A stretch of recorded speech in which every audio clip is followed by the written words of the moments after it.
بیچاری کئی روز سے دم توڑ رہی ہے، ڈر ہے خبر بد نہ میرے منہ سے نکل جائے، تقدیر تو مبرم نظر آتی ہے ولیکن پیران کلیسا کی دعا ہے کہ یہ ٹل جائے۔ تو پہلی بات میری ختم ہوئی، عالمی نظام خلافت دنیا کی تقدیر مبرم ہے، ہو کر رہے گی، اس میں کسی صاحب ایمان کو کوئی شک، کوئی شبہ، کوئی ریب نہیں ہونا چاہیے۔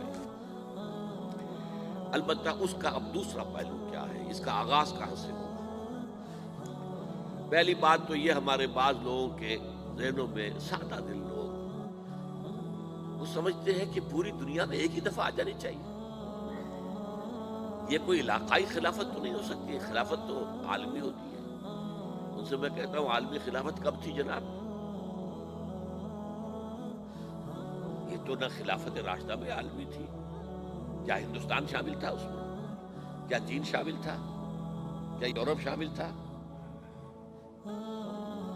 اور پھر جو خلافت کے نام سے جو ملوکیت چلی ہے وہ بھی صرف آپ دور بنو امیہ میں کہہ سکتے ہیں کہ وہ پورا عالم اسلام کم سے کم اس کے تحت تھا۔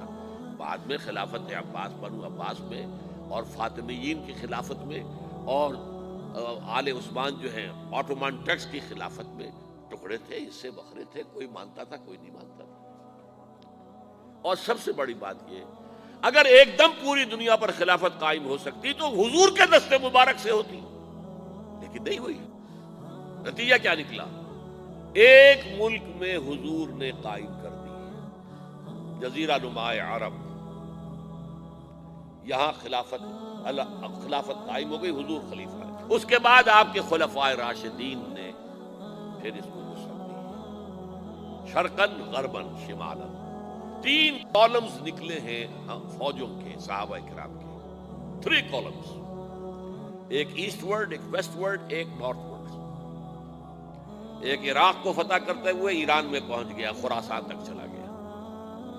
ایک شام کو فتح کرتے ہوئے اور پھر سینائی پیننسولا سے ہو کر افریقہ میں داخل ہوا اور اٹلانٹک تک پہنچ گیا۔ تیسرا سیدھا شمال میں گیا، لیکن یہ زیادہ دور نہیں جا سکتا تھا، کوکیشین ماؤنٹینز آ گئے، کوہ قاف۔ اس زمانے میں تو یہ یوں سمجھیے کہ امپیسیبل تھا نا، کوہ قاف، لہذا وہاں آ کر اب بھی یہ ہوگا کسی ایک جگہ سے شروع ہوگا پھر پھیلے گا، اس کے سوا کوئی چارہ کار ہے ہی نہیں۔ اگر ہر جگہ پوری دنیا میں ایک ہی وقت میں ہو سکتا تو حضور کے دست مبارک سے ہوتا صلی اللہ علیہ وسلم۔ اب وہ نقطہ کون سا ہوگا، نقطہ آغاز کون سا ہوگا؟ اس میں پہلی بات تو میں نے کہا، جو شک کرے گا اس کا پھر ایمان مشکوک ہے، ہوگا، لازماً ہوگا، گلوبل ہوگا، پوری دنیا میں ہوگا۔ کہاں سے شروع ہوگا اس میں آپ اختلاف کر سکتے ہیں، لیکن مجھے تو 2 حدیثیں تو ملی ہیں جن سے یہ اندازہ ہوتا ہے کہ یہ اس مشرقی خطے سے ہوگا، عرب کے مشرق کی جانب کسی ملک سے ہوگا، کسی خطے سے ہوگا۔ وہ حدیثیں بھی اب آپ پڑھ لیجیے پہلے، پھر میں کہہ رہا ہوں یہ خزانہ ہے جو ہم نے آپ کی خدمت میں پیش کیا ہے، کاش کہ آپ اس کی قدر کر سکیں، یہ حدیثیں آپ کو ازبر ہو جائیں، یاد ہو جائیں، لوح قلب پر نقش ہو جائیں۔ ہندوستان اور خراسان یعنی موجودہ افغانستان کا ذکر ابن ماجہ کی روایت ہے، عن عبداللہ ابن الحارث رضی اللہ تعالی عنہ قال رسول اللہ صلی اللہ علیہ وسلم یخرج ناس من المشرق یؤتئون للمہدی یعنی سلطانہ، یعنی سلطانہ، دونوں طرح سے پڑھ سکتے ہیں۔ حضرت عبداللہ ابن حارث فرماتے ہیں رضی اللہ تعالی عنہ کہ حضور نے ارشاد فرمایا، مشرق کی طرف سے وہ فوجیں نکلیں گی، لوگ آئیں گے جو عرب میں مہدی کی حکومت قائم کریں گے۔ یہ مہدی کون ہوں گے اس کا ذکر میں ذرا بعد میں کروں گا، لیکن نوٹ کر لیجئے کہ مہدی سے پہلے لازماً کسی مشرقی علاقے کے اندر وہ نظام قائم ہو چکے گا، تب وہاں سے فوجیں آئیں گی نا۔ یہ مشرق کون سا ہے؟ عرب کے مشرق میں آپ چلیے، ایران بھی آ جائے گا، افغانستان بھی ہے، پاکستان بھی ہے، اور اگر اسے اور توسیع دے تو ہندوستان بھی ہے۔ یہ ہے عرب کا مشرق، اس سے فوجیں جائیں گی۔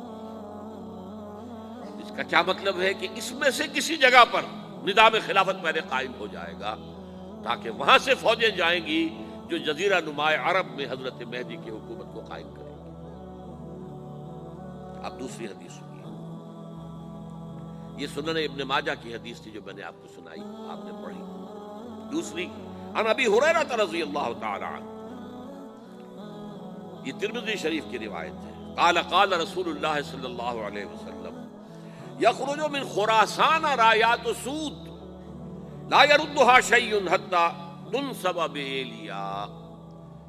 خراسان کے علاقے سے سیاہ جھنڈے لے کر فوجیں آئیں گی، ان کا رخ کوئی موڑ نہیں سکے گا، ان کو پیچھے پھیر نہیں سکیں گے کوئی بھی، یہاں تک کہ وہ یروشلم میں جا کر جھنڈے نصب کر دیں گے۔ ایلیا حضور کے زمانے میں یروشلم کو کہتے تھے۔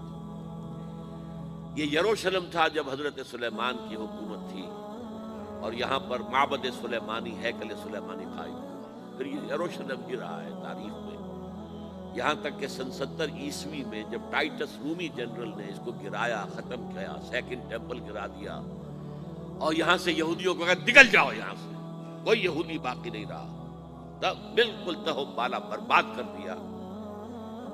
اس کے کوئی 150 سال بعد ہیڈریان، رومن ایمپرر ہیڈریان، اس نے پھر دوبارہ آباد کیا اس شہر۔ 150 سال تک یہ بالکل بنجر اور بالکل غیر آباد پڑا تھا۔ اب ہیڈریان نے جب آباد کیا تو اس کا نام ایلیا رکھا، اب یروشلم نام نہیں تھا۔ تو حضور کے زمانے میں پھر اس کا نام ایلیا تھا، اور اب اس سے کیا معلوم ہو رہا ہے کہ یہ یروشلم مسلمانوں کے قبضے سے اس وقت نکلا ہوا ہوگا۔ ایک دفعہ پہلے نکلا تھا، سن 1099 عیسوی میں مسلمانوں کے ہاتھ سے نکلا، کروسیڈرز عیسائیوں نے آ کر اس کو قبضے میں کیا، لاکھوں مسلمانوں کو مارا، قتل کیا۔ اس کو 1187 عیسوی میں واپس لیا ہے۔ کس نے لیا ہے؟ صلاح الدین ایوبی کرد۔ عرب کھوکھلے ہو چکے تھے، عربوں نے کھویا، واپس نہیں لے سکے، بہت حکومت کر چکے تھے، 400-500 برس کی حکومت کر کے، اور ان کے عیش اور ان کے آرام اب ان میں جان نہیں تھی کہ وہ واپس لے سکے۔